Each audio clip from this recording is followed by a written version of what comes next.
샬롬. 이 시간이 늦은 시간까지 하나님과의 약속을 기억해서 이 자리에 모이신 우리 성도님들을 축복합니다. 먼저 말씀을 전하기에 앞서 아동부 봄 성경학교를 정말로 은혜 가운데 아무런 사고 없이 잘 마치게 해주신 하나님께 감사드립니다. 그리고 보이지 않게 기도해 주시고 응원해 주신 우리 모든 성도님들께도 너무나도 감사를 드립니다. 저희 아동부는 이번에 꼭꼭 약속해라는 주제로 성경학교를 진행했습니다. 다들 이 노래 아시죠? 성경을 거의 단편적으로만, 그것도 주일에만 제한적으로 이제 접하는 우리 아이들이기 때문에 조금 힘들 수 있겠지만 아이들의 신앙 훈련을 위해서 성경학교에서 성경을 많이 읽혀야겠다고 이번에 성경학교 준비하면서 생각하게 되었습니다. 그러면서도 아무 성경이 아니라 성경 전체를 어떤 내용인지, 성경 전체가 어떤 내용이고 성경 전체를 관통하는 가장 기본이 되는 주제로 아이들이 서로 떨어져 있고 단편적으로 받아들이게 되는 성경의 이야기를 어떻게 이어갈 것인가, 이것을 보여주고 싶었습니다. 자, 그럼 이제 성도님들께 여쭤보겠습니다. 성경을 크게 둘로 무엇으로 나누죠? 네, 신약과 구약이죠. 자, 구약과 신약이 무슨 뜻인가요? 먹는 약인가요? 제가 아이들한테 설교했을 때처럼 여쭤본 겁니다. 네, 물론 그렇게 생각하는 아이들도 있었습니다. 하지만 그 약이 아니죠. 약속의 약을 갖다가서 쓰고 있습니다. 그래서 옛 약속과 새 약속으로 나누는 것이죠. 구구단을 한번 해보겠습니다. 3구. 자, 이게 뭐죠? 성경 구약과 신약의 번수입니다. 구약은 39권, 신약은 27권입니다. 그래서 합치면 몇 권이죠? 네, 66권. 역시 어르신들이라 다릅니다. 네. 저희 아이들 이번에 손주가 여기 있으신 분이라고 하신다면 아마 성경 목록가까지 해가지고 가르쳤으니까 아마 잘할 겁니다. 이번 성경학교에서는 바로 이 약속이라고 하는 주제로 아이들을 가르쳤습니다. 오늘 설교 말씀과 같은 주제로 하나님 말씀을 가르쳤는데요. 꼭꼭 약속해입니다. 동요 제목이죠. 다들 노래 아시면 한번 불러볼까요? 하나, 둘, 셋, 넷. 너하고 나는 친구 사이야. 사이좋게 지내자. 새끼손가락 꼬리 걸고 꼭꼭 약속해. 너하고 나는 싸우지 마자. 사랑하며 지내자. 새끼손가락 꼬리 걸고 꼭꼭 약속해. 3절까지는 안 하겠습니다. 성경은 약속의 책입니다. 66권 전부가 이 약속에 관한 이야기입니다. 어떤 약속의 이야기일까요? 사람과 사람의 약속도 분명히 등장합니다. 하지만 무엇보다 성경에서 이야기하고자 하는 것은 하나님과 사람의 약속의 이야기입니다. 좀 더 가깝게 다가가면 하나님과 우리의, 그리고 하나님과 나와의 약속 이야기입니다. 하나님께서는 첫사람 아담으로부터 시작해서 모든 성경 속 인물들과 약속이라는 수단을 통해 그들과 교제하셨습니다. 하나님께서 사람과 관계를 맺으시는 과정에서 첫 단계는 늘 항상 그 대상과 무엇인가를 약속하시는 것으로 시작합니다. 약속은 모든 인간 사회를 이루는 가장 기본적인 요소이죠. 우리 모두는 어린 시절부터 약속을 꼭 지켜야 한다라고 배우며 자랐습니다. 국어 사전을 보면 약속이란 다른 사람과 앞으로의 일을 어떻게 할 것인가를 미리 정하여 두는 행위 또는 그렇게 정한 내용을 말합니다. 약속하기 위해서 첫 번째 조건이 무엇일까요? 어떤 사람과 약속하기 위해서 첫 번째로 있어야 될 전제 조건이 무엇일까요? 믿을 수 있어야 됩니다. 신뢰입니다. 믿음이 있어야죠. 우리 성도님들께서도 여러 가지 사정 때문에 은행이나 금융권에 돈을 빌리기 위해 가보시는 경우가 있을 겁니다. 우리가 개인적으로 하는 약속이나 은행에서 돈을 빌리기 위해 쓰는 계약서나 둘이 다른가요? 사실 약속이라는 점에서는 다르지 않습니다. 근데 재밌는 건 개인적으로 하는 약속도 돈만 관련된 게 아니면 잘 안 지킨다는 겁니다. 반대로 돈만 관련되었다 하면 눈에 불을 켜고 지키려고 하죠. 왜일까요? 그 약속, 계약을 지키지 않을 시에는 금전적으로 책임을, 손해를 보도록 법적으로 약속해 두었기 때문입니다. 우리가 다 알고 있다시피 법 역시도 우리가 이 사회에 수속되어 있는 한, 우리가 이 사회에서 살아가기 위해서는 암묵적으로 동의한 약속이죠. 그러나 인류의 역사 속에서 모든 나라와 언어와 문화를 뛰어넘어 모든 사람들은 사람이 별로 믿을 만한 존재가 아니라는 것을 발견합니다. 사람이 약속을 잘 안 지키는 존재라는 것을 경험을 통해서 알게 되는 것이죠. 이것을 아주 오래전부터 이미 터득된 문제였습니다. 다른 말로 인간은 도저히 신뢰할 수 없는 존재라는 것을 배우죠. 그래서 약속을 어길 시에는 그 약속의 내용에 상응하는 책임을 지도록 합니다. 그렇게 해도 안 지킬 사람들은 안 지키죠. 하지만 그럼에도 불구하고 약속이 중요하면 중요할수록 그렇기 때문에 더 무거운 대가, 더 무거운 책임을 지도록 규정들을 만들어 왔습니다. 지금으로부터 4200년 전 아브라함 시대에도 바로 이 기록이 있습니다. 현대 사회에서는 그 책임을 보통 금전적 수단, 돈으로 책임을 지게 하죠. 그런데 화폐사회가 이렇게 발전된 화폐사회가 들어서기 이전에는 정말이지 약속이란 그 중요도에 따라서는 최고가 무엇을 걸겠습니까? 목숨을 걸고 하는 것입니다. 고대에 쓰여진 고대의 사람들이 약속하는 모습을 보여주는 책들 중에서 성경만큼 잘 보존된 문헌은 찾아보기가 어려운데요. 성경의 첫 번째 책인 창세기에도 바로 목숨을 걸고 약속을 지키도록 규정하는 약속행위가 분명하게 나타납니다. 창세기 15장에 그 기록이 있습니다. 바로 아브라함과 하나님의 횃불 언약식입니다. 이 사건의 배경은 지금으로부터 약 4300년 전의 사건입니다. 그 시기를 살았던 이들은 중요한 약속, 땅을 서로 거래한다거나 혹은 결혼을 한다거나 혹은 어떤 동맹을 맺는다거나 할 때 바로 이와 같은 약속을 했다고 하는 것이 성서고고학자들의 의견입니다. 비둘기나 암용소 같은 이제 깨끗하다고 뭔가 특별하다고 생각되어지는 동물을 잡습니다. 죽입니다. 그 다음에 반을 쪼개서 좌우에다 놓죠. 그러면은 약속을 맺은 두 사람이 그 쪼개진 동물 시체 사이를 걸어서 지나갑니다. 이것이 무엇을 의미하냐면은 이 약속을 어길 시에는 이 약속을 한 그 사람, 약속을 어긴 그 사람은 이 동물처럼 돼도 된다. 그와 같이 동의를 하는 행위입니다. 그리고 그 사이를 창세기 15장에서 그 사이를 누가 지나갔을까요? 하나님께서 지나가셨습니다. 다른 사람이 아니라 하나님께서 그 쪼개진 가축의 사이를 지나가셨습니다. 아브라함에게 가나안 땅과 많은 자손을 주시겠다는 두 가지 약속, 크게 두 가지 약속을 하나님께서 하시는데 이 약속을 확실한 증표로 믿게 해주시기 위해서 하나님께서 정말로 그 재물 사이를 지나가셨다라고 성경은 기록하고 있습니다. 그 사이를 횃불이 지나가게 하시는데 상징적으로 하나님 자신께서 그 사이를 지나가신 것이죠. 그리고 그렇게 약속하신 하나님께서는 아브라함에게 하신 모든 약속을 확실하게 지키십니다. 우리가 그렇기 때문에 그 하나님은 신실하신 하나님이라고 고백하죠. 그 약속의 첫 번째 응답은 아브라함이 100세 때 낳은 이삭을 통해서 이루어졌습니다. 이 이삭으로부터 야곱이 태어나고 야곱이 애굽에서 총리가 된 아들 요셉을 따라 그 가족 70명이 애굽으로 따라가게 됩니다. 그리고 그 땅에서, 그 풍요로운 땅에서 풍요롭게 지내는 동안 400년이라는 시간이 흐른 사이에 70명에 불과했던 아브라함의 후손들이 추산 200만 명에 달하는 인구가 됩니다. 하나의 커다란 민족이 된 것이죠. 그 이전엔 그저 한 가문, 작은 가족에 불과했는데 400년이 흐른 뒤 하나님께서 약속을 마침내 이루어주신 것입니다. 이제 남은 것은 하나님께서 아브라함에게 땅을 주시겠다고 하신 그 약속의 땅에 대한 약속뿐입니다.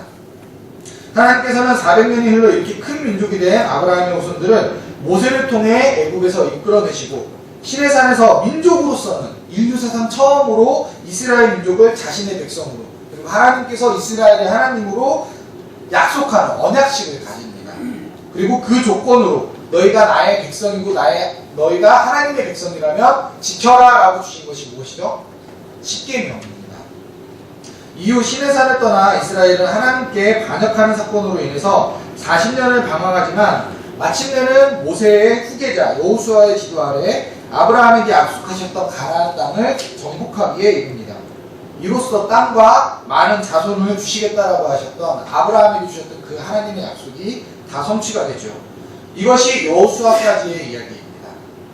여기까지는 창세기부터 여기까지는 하나님께서 약속을 어떻게 지키셨는가를 보여줍니다. 이를 통해서 하나님께서 참으로 신실하신 분이라고 하는 것을 보여주고 그 이후의 이야기 가운데서도 하나님께서 계속해서 약속을 지키시려고 하는 것을 많이 보게 됩니다. 반면 여호수아 이후부터는 조금 더 초점이 하나님께로보다는 사람에게 많이 가게 됩니다. 하나님께서는 이렇게 약속을 이루어 주셨는데 하나님과 약속은 그 약속을 어떻게 했을까요? 어떻게 됐죠? 시내산에서 이스라엘 민족이 못에 올려놓고 40일 만에 하나님과 언약식을 한 지 얼마 되지도 않았는데 금송아지를 섬긴 것처럼 이스라엘 민족 그 후손들도 똑같이 그들의 조상들과 같이 하나님과의 약속을 저버리고 자신의 욕심을 우상 삼아 살아가게 됩니다. 바로 오늘 말씀처럼 정욕을 따라 썩어질 것에 참여하는 자들이 된 것이죠. 하나님께서는 이를 바로잡기 위해 때로는 주변의 이민족들 혹은 나라들의 침략으로 또는 가뭄이나 질병 같은 재해들로 이스라엘을 벌하셨습니다.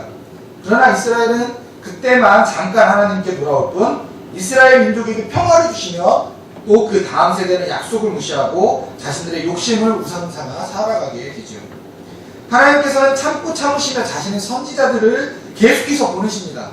그래서 수백 년 동안 계속해서 선지자들을 통해서 이스라엘에게 자신에게 돌아오고 하나님과 맺은 그들의 조상들이 맺었던 약속을 지키라라고 이야기하십니다. 그러나 예수님께서 포도원 비유에서 말씀하셨던 것처럼 도리어 이스라엘 사람들은 하나님의 뜻을 전하러 온 선지자들을 핍박하고 내쫓으며 결국 죽이기까지 합니다. 그래서 에스겔서에서는 하나님의 영이 예루살렘 성전을 떠나가시는 모습이 나타납니다. 하나님께서 이스라엘을 떠나시자 그 다음부터는 세상의 영들의 자치상이 되었습니다. 이스라엘은 곧 이전에 그들의 조상이 애굽에서 나와서 시내산에서 하나님과 약속하기 이전 단계로 돌아가 버리고 만 것입니다. 모든 약속은 취소가 되어버렸습니다. 약속의 땅은 황무지가 되었고 그들의 하나님은 떠나셨으며 약속의 자손 중 대부분이 죽고 남은 자들은 포로로 노예로 끌려갑니다. 일이 이렇게 되고서야 이스라엘 사람들은 포로로 끌려간 바벨론과 페르시아 각 지역에서 자신들의 정체성, 하나님과의 약속을 다시 지키기 위한 모임을 만듭니다. 그것이 예수님 때까지 그리고 지금까지 이어지고 있는 유대인들의 회당 문화입니다. 그리고 하나님과의 약속을 철저하게 지키기로 하죠. 그리고 그로부터 200년이 흘러 예수님께서 태어나실 때 이스라엘은 철저하게 율법주의적, 약속을 정말 목숨을 걸고 지켜야만 하는 그런 사회가 됩니다. 그러나 문제는 이 약속이 관계성을 담보로 하는 관계성을 중시하는 그런 약속이 아니라 계약이 되어버렸다는 것입니다. 그저 그 항목을 이행하기만 하면 되는 그와 같은 딱딱하고 차가운 계약서가 되어버리고 만 것이죠. 예수님께서 비판하셨듯이 그들은 더 이상 하나님과의 관계성, 하나님을 사랑하고 진정으로 그분과 교제 나누기 위한 목적에서 약속을 지키지 않았습니다. 형식적으로 주어진 계약의 항목을 그저 실행할 뿐이었죠. 뿐만 아니라 처음 아브라함에게 약속하셨던 너로 말미암아 모든 민족이 복을 받으리라 라고 하셨던 그 약속은 포로기를 지나며 더욱더 자신들끼리만의 끼리끼리 공동체를 만들어서 똘똘 뭉쳐버린 이스라엘에겐 더 이상 중요하지 않은 약속, 잊혀져 버린 약속이 되고 말았습니다. 하나님께서는 처음부터 아담의 타락 때에도 뱀의 후손의 머리를 밟을 여자의 후손에 대해서 말씀하십니다. 바로 예수님입니다. 또 아브라함의 때에도 세상 모든 사람들이 복을 받게 할 너의 씨, 여기서 복수가 아니라 단수로 표현됐는데 바로 이 아브라함의 씨가 바로 예수님을 가리킨다고 많은 신학자들이 이야기합니다. 다윗에게도 예수님이 다윗 왕가에서 태어날 것이라고 하나님께서 약속하시죠. 다윗왕. 그러나 그 약속은 잊혀졌고 이스라엘 사람들은 그저 다윗의 후손으로 온 세상이 아니라 그저 자기들의 이스라엘 나라만을 최강의 국가로 만들어서 모든 사람을 자신들의 종으로 만들어줄 그런 메시아만을 기다렸습니다.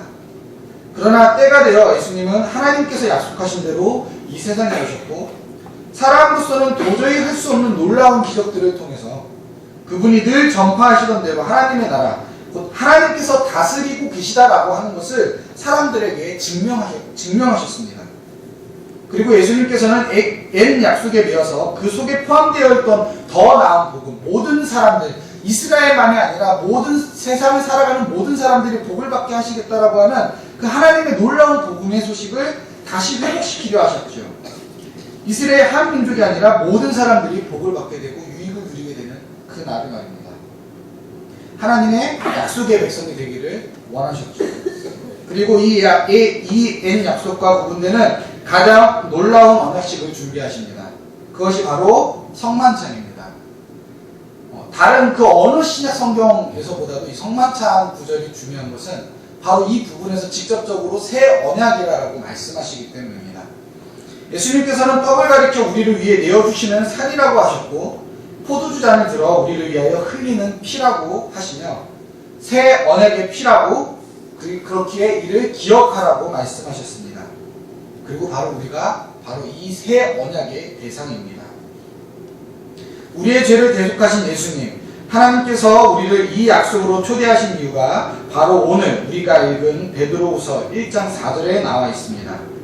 곧 우리가 우리의 욕심이라는 우상을 따라 멸망하고 없어져가는 이 세상과 마찬가지로 영원히 소멸되는 것이 아니라 예수 그리스도로 말미암는 이 새 약속을 통해 아담으로 인해 잃어버렸던 하나님의 형상으로서의 원래 우리 모습, 하나님께서 우리는 처음 창조하셨던 하나님의 형상으로서의 우리 모습을 다시 회복시키시고 하나님의 신성한 성품, 그 신적인 속성에 참여하는 자가 되게 하려 하심이라고 이야기하고 있습니다. 우리는 우리 자신을 신뢰하기 어렵습니다. 우리는 약속을 깨먹는 존재이기 때문입니다. 그러나 신실하신 하나님께서는 바로 이 위대한 새 약속의 자리로 우리를 초대해주고 계십니다. 누구든지 죄를 뉘우치고 예수 믿으면 구원을 얻게 해주시겠다는 이 약속. 이전까지는 우리가 신앙생활을 그저 약속을 지키는 것으로 생각하지 않고 그냥 사는 경우가 너무나도 많았습니다. 그저 예배 잘 드리고 또 교회만 잘 나오면 된다라는 식으로.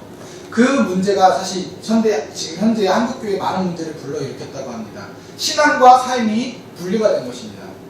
그러나 우리가 약속이라고 하는 부분, 이 신앙이라고 하는 것이 그저 예수님을 믿는 것이 아니라 약속을 지켜나가는 것이라고 생각할 때 우리는 보다 더 적극적으로 행동으로 우리의 믿음을 옮길 수 있게 됩니다. 실제로 오늘 어제 굉장히 제가 그 아이들과 성경학교를 하고 나서 아이들이 굉장히 피곤하고 힘든데도 하나님과의 약속을 지켜야 하겠다라고 나온 아이들이 있었습니다. 굉장히 힘들었을 텐데도 불구하고 아이들이 하나님과 약속을 했기 때문에 자신은 하나님의 백성으로 약속을 했기 때문에 자신은 약속을 지키기 위해서 주일에 꼭 가야 된다고 아버지가 낚시하러 가자고 그러는데도 그런 친구들이 있는가 하면 또 어떤 친구는 처음부터 창세기 때부터 우리 예수님까지 그 약속의 이야기를 듣고는 처음 교회에 나왔던 친구였는데 하나님의 약속의 백성이 되겠다라고 제가 거듭 물어봤습니다. 너 못 지킬 약속을 하지 말아라. 그렇게 물어보고 했는데도 이 친구가 하나님의 약속 백성이 되고 싶다라고 이야기를 하더라고요. 그렇게 해가지고 또 안타깝게도 피곤했는지 오늘 안 나왔는데